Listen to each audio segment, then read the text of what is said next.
thank the Irish Centre for giving us some space at very short notice, and thanks to all of you for coming here at a meeting that was only set up yesterday. This is a party of energy, strength and enthusiasm that we can turn out a crowd like this in less than 24 hours. Thank you very much all.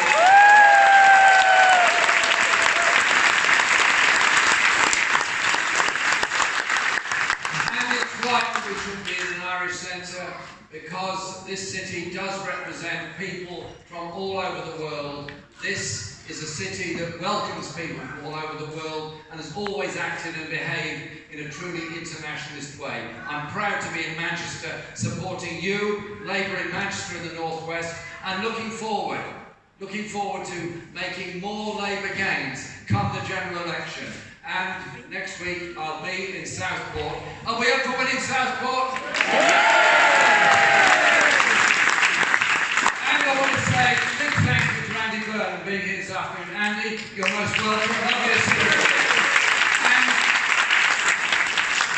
your commitment to ending homelessness, improving transport across Manchester, and improving environment and climate, absolutely brilliant. And I was thinking of you absolutely yesterday when we were raising once again the situation facing European Union nationals living in Britain who've had 3 years of the most horrible levels of uncertainty.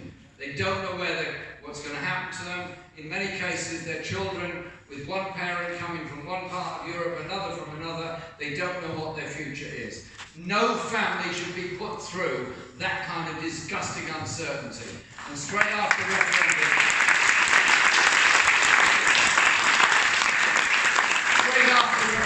in 2016, Andy was then our Shadow Home Secretary. The first thing he did, with my absolute full support, was move a motion in Parliament to grant permanent rights of residence to all EU nationals living in Britain. Thank you, Andy. You've got it through that.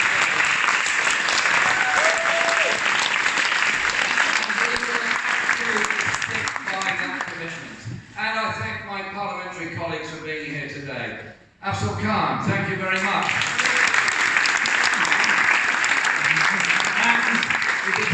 A wonderful box of mangoes he brought into my office yesterday. Have you declared it? Greg, Lucy, Becky Long-Bailey, and all the other Manchester MPs. We are a Labour team that have got to take a message out there that will offer hope and transformation to the people of this country. We only achieve that as a party if we go out there with a united message of how we want to transform things and how we're going to win. Our manifesto, we had a strong one in 2017. I don't know when the election's coming, but just suppose it happened to be 2019. The 2019 vintage will be even better.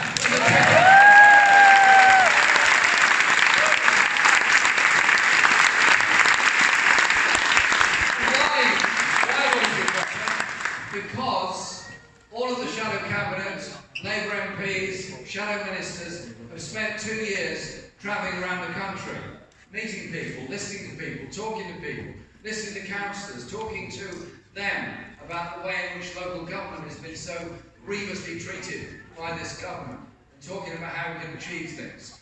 Last Saturday we had a meeting in London of a number of local authority representatives of what we called our Community Wealth Unit. Our discussions about how local authority investment can boost a local economy, how a purchasing policy that favours local business and co-ops can help all of them, but above all, how we develop creatively new jobs, new businesses, new industries all across the country. That energy and enthusiasm is there. The meetings John McDonnell and others have done all across the country about developing the economy in every town and city. The sort of jobs we need, the sort of development we need, the sort of housing policy we need, the social care strategy we need, the health strategy we need, all of those things. That is what will make our manifesto so strong. Because it won't be written by me, it'll be written by everyone who wants a Labour government and wants to see something better and something different in our society. It will not be written by a PR consultant imported by Boris Johnson to decide how he should look today. It'll be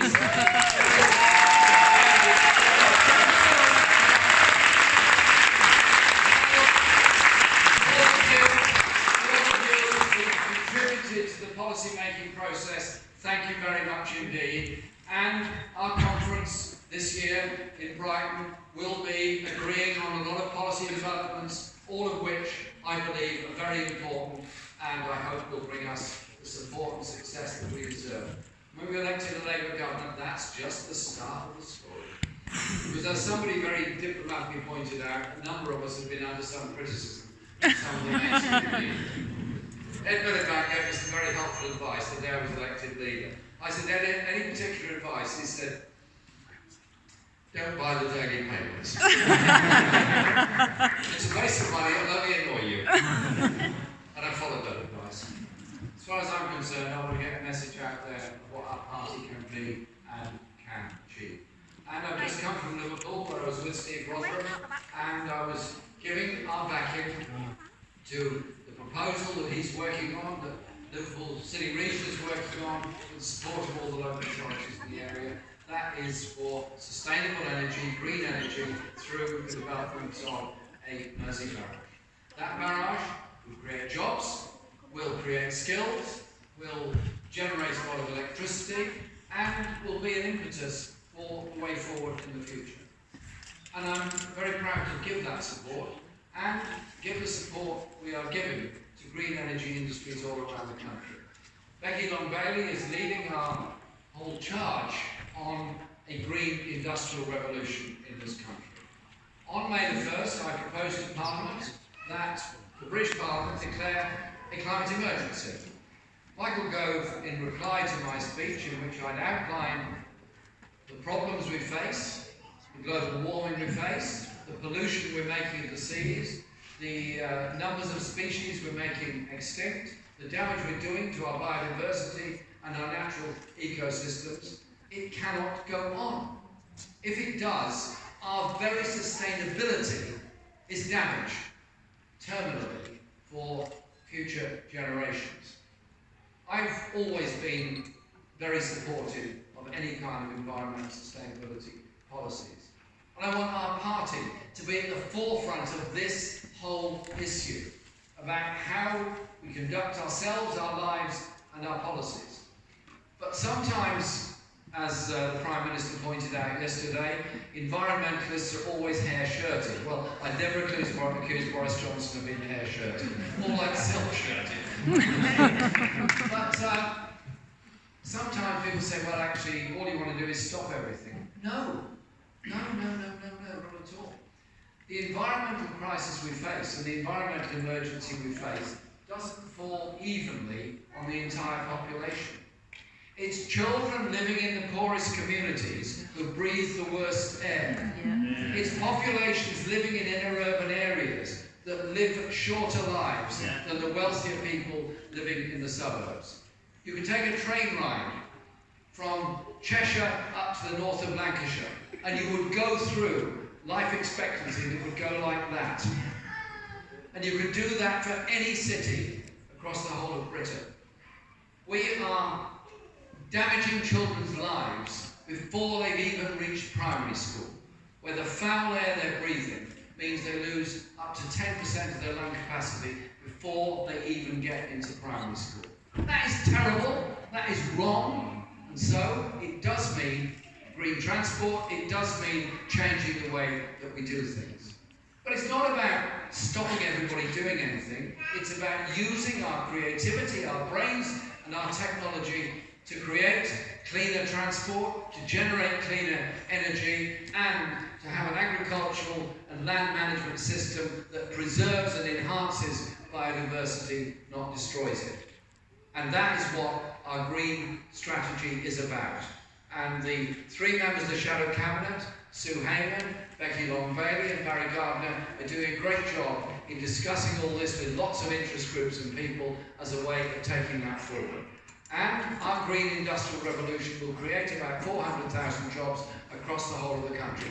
Good quality, high-skilled, well-paid, unionised jobs. That is what Labour wants to achieve. That is the way forward, I believe, for this country. And on the global stage, Donald Trump might want to walk away from the Paris Climate Change Accord. He might say, well, it doesn't matter. His interests are those of big pharma, big oil, whatever else. Well, our Labour government will be walking towards the Paris Climate Change Accord. We'll be working with them to strengthen and improve it. And we recognise that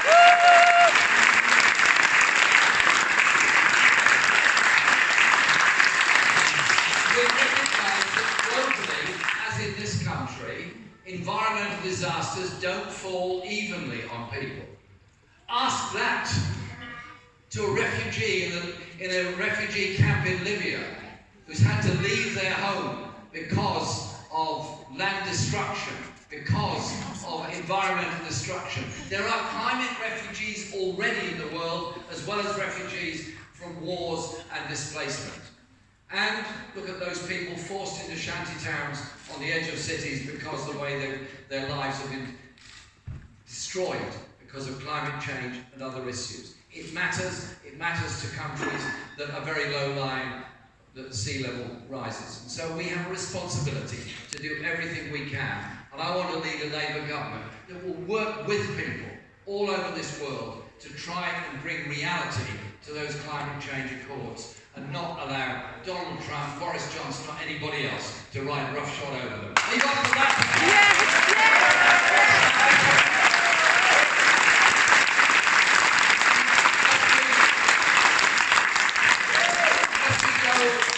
This summer with this new Prime Minister who was elected by about as many people as attend the average cup final anywhere around the world, and they were hardly the kind of people that would go to the average cup final around the world. Where's the mandate? Where's the mandate for him to become Prime Minister? Where's the mandate for this right-wing government to take over? So our summer is going to be one of campaigning. Tomorrow I'll be in Mansfield and Nottingham in the East Midlands, because we've got to gain seats in the East Midlands. We've got to gain seats in those places that have seen no real investment since the end of the miners' strike, that have seen mining jobs replaced by corporations.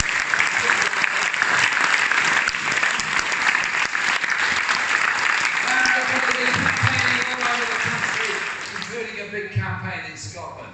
I don't know when the general election's coming, but I tell you what, this is just a limbering up process. We're going to do it everywhere across the country and win it. Why? Because of the uncertainty and insecurity that so many people face in their lives. Look at the two ends of the age spectrum. Children not getting the nursery places they need. Children in underfunded schools with overcrowded classrooms, not achieving what they should. Those 16, 17-year-olds, 18-year-olds not getting the apprenticeships they need and the quality that goes with them. Those that go to university coming out with £50,000 or £60,000 worth of debt. So big their debts that they wonder how they're going to start in life to get somewhere to live. And then you look at the other end of the scale, age-wise. 1 million mainly older people wondering where the social care will come from, wondering how they're going to survive. This is insecurity in modern Britain. Then you look at the ultimate of it, as Andy and I have often discussed. Rough sleeping and homelessness across Britain. The government tells me it's 4,000 or 5,000. I beg to differ. It's 4 or 5 times that figure across the country. And I talk to people that are living and sleeping rough. They've been through tragedies and traumas and problems in their lives. All kinds of things have hit them. But you know what? There, but for the grace of God, go you or I as well. Yes.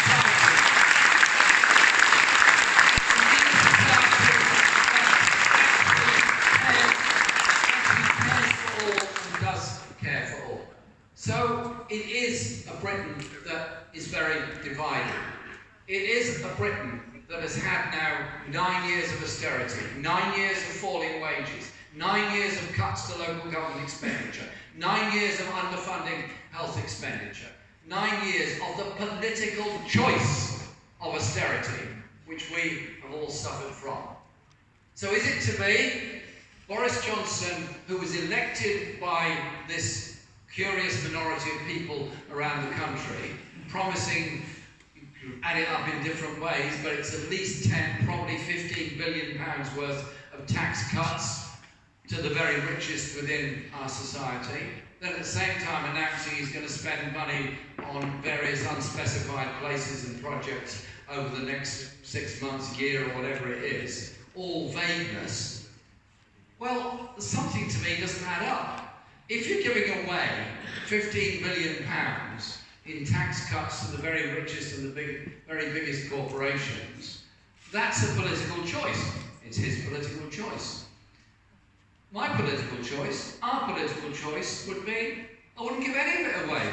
I would want that money spent on health, on housing, on schools, on people.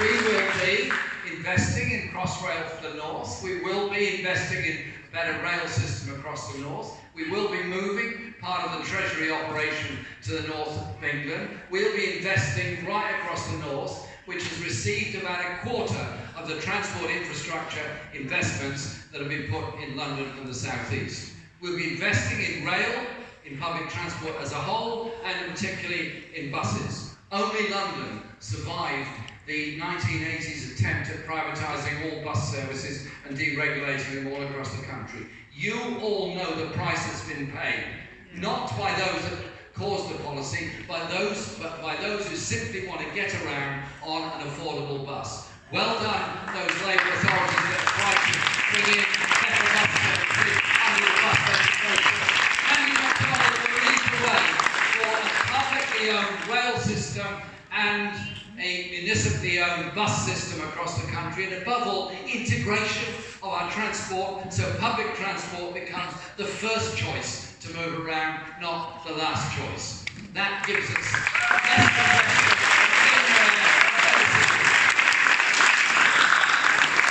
But in terms of about what we do about our major industries and how the public interacts with them, we are committed, as I said, to taking our rail system back into public ownership.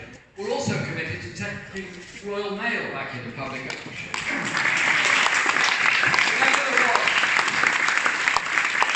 Thank you. Manchester produced the best water in the world. The even best one is publicly owned, which will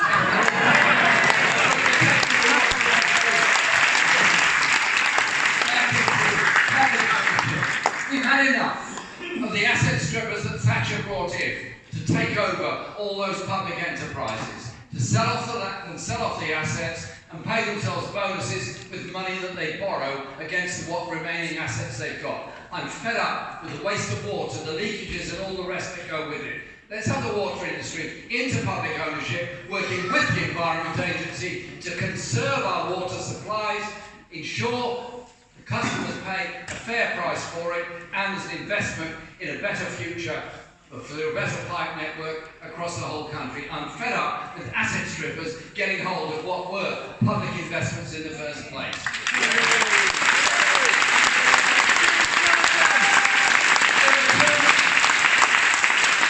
are two national services I want to talk about.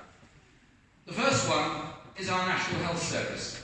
Our National Health Service created to give healthcare free at point of use for everybody. A wonderful principle, and never forget that it was dreamt up in Tredegar and started in Manchester, where the first NHS hospitals and so on were opened in the 1940s. What an incredible achievement. Something that we're very, very proud of.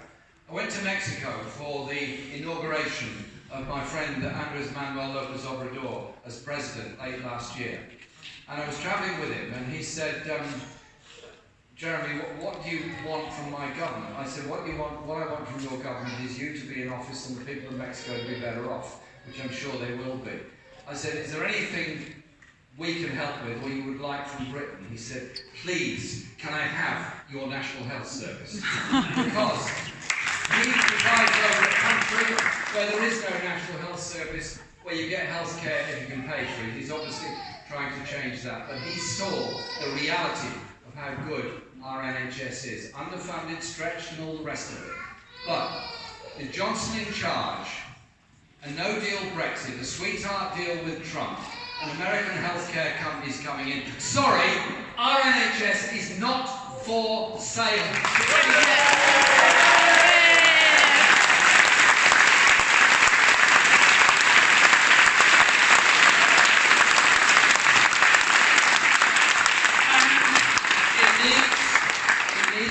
It needs improvement, it needs a better mental health service. There's many areas it needs to be much better. But let's not ever lose sight of that very, very fundamental principle that if you get ill in this country, you're frightened of being ill. We all are, everybody is. But at least you're not frightened of having to pay for it.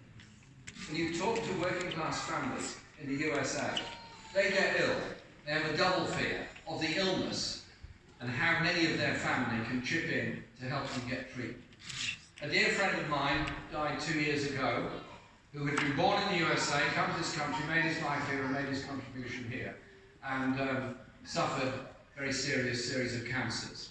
He was brilliantly treated by the NHS, no question about that, and he sat down in his bed one day and started calculating the cost of all of his treatment. It ran to hundreds of thousands of pounds. Hundreds of thousands.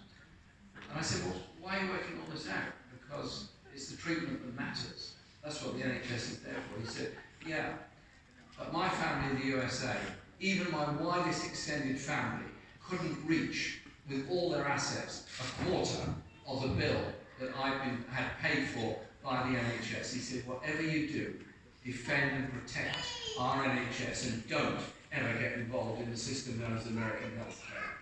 So, in his memory, and the memory of so many others, let's resolve to do just that. But there's another national I want the legacy of the next Labour government to be something else, another National Education Service, which Angela Rayner is working so hard on. The principle being that we take the commodity and insert the rights into education. That is why 30 hours a week, free nursery provision for all small children is a very, very important start in their lives. The Sure Start Centres set up by the last Labour government achieved a great deal. We want to support, extend and expand that system. But it's also looking at inequality. You can draw a map now of where a child is born and where they're likely to end up. Where they're going to go to school, what college they'll get to, what kind of job they'll get, and so on at the end of it. That's not right. Every child should have a decent chance. And that means we'll spend money on the nursery end, we'll properly fund primary schools, we'll provide free school meals for all primary school children right the way through, we'll invest money in music, art and education, we'll fund secondary schools properly, we'll ensure a real parity of esteem between vocational education and academic education, and we'll do, as we did in the last general election manifesto say, that the Labour government will end university fees so that it's a genuine choice what you do as a young person and you're not going to leave university with a massive debt. I hope we'll leave it with a good education.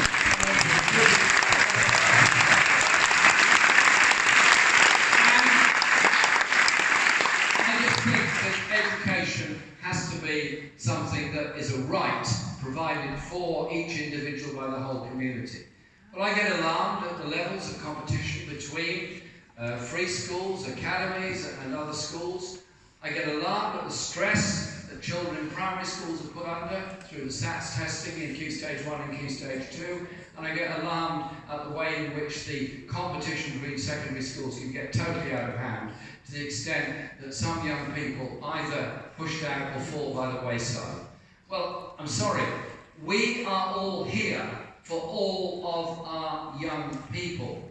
And that means better funding, of course, it means more teaching assistants, it means more Senkos in schools, it means that sense of inclusion in our whole education system and process. And that is what we'll be fighting the election on. That is what Angela Rayner is developing as our policy.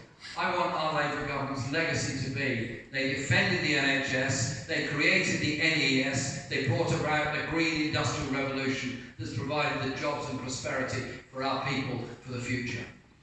In this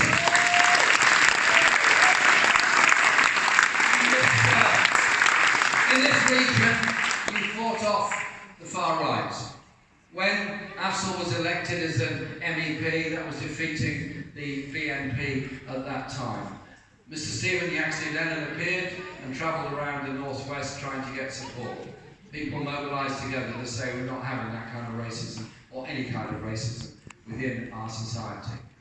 And we as a party can never allow any form of racism within our party or our society whatsoever. Because if you think of the history of what happened in Germany in the 1920s, the 1930s, it started with abuse of Jewish people because the community as a whole was up against it economically. The Weimar Republic was riven with high inflation and job losses and unemployment and so on. So they decided to blame the Jewish community for it. It started with abuse, it became violent, it became murder, it became state detention, it became state suppression and oppression, and it ended up with the concentration camps. My great friend, the late Walter Wolfgang, who died a few weeks ago, he escaped Nazi Germany in 1938. His mum and dad were in Buchenwald and came out a little bit later and came to this country. His dad was injured and died shortly afterwards. Walter and his mum were put into internment because they were German nationals. Strange thing to do at the start of the war. He learned his politics there. He came out and immediately volunteered to the RAF and to work in this country. And he told me about the way in which fascism rose in Germany. And he said the only way forward is communities working together. So there's no place whatsoever for anti-Semitism, Islamophobia or racism of any sort.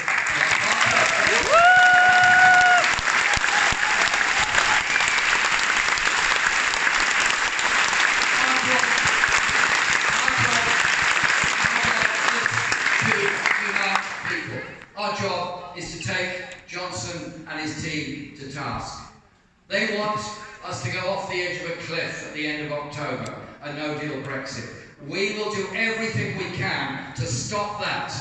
We will do everything to protect jobs, investment, workers' rights, consumer rights, environmental protections, and all the things that go with it. Because at the back of it all for Johnson is a sweetheart trade deal with Donald Trump. He's not being called Britain's Trump without reason. Anybody else would be embarrassed to be called Britain's Trump. Yeah. I would see it as a term of abuse, obviously. But he apparently is glorying in this title.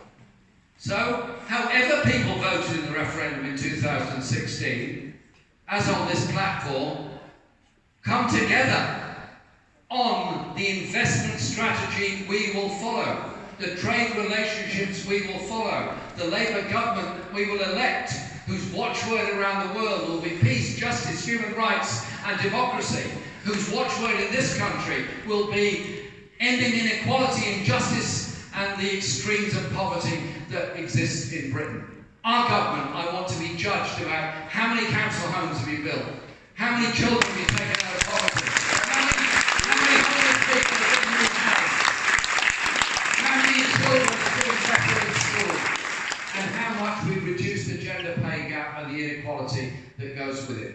Our movement grew because of people with ideas, with ambition, to bring about the right to vote. Peterloo was an expression of that determination to bring about a fairer and just society. The Chartists dreamt of a decent, just society. Those that campaigned for free education in the late 19th century. Those Lancashire cotton workers who stood in solidarity with the slaves, not the slave owners, during the American Civil War. That is the tradition of Lancashire. So, this summer, we'll be out there with those great traditions on our shoulders, in our minds. But above all, is to confront the reality of people's lives in modern Britain.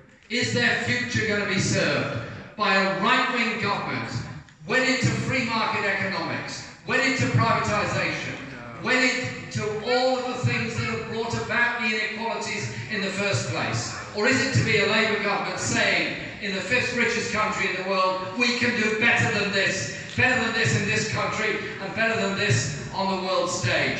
I'm proud to lead this party, proud of the radical manifesto we put forward, and very proud of the manifesto we're going to put forward next time. Let's go out there and get that message out there. get that message out there. Change is coming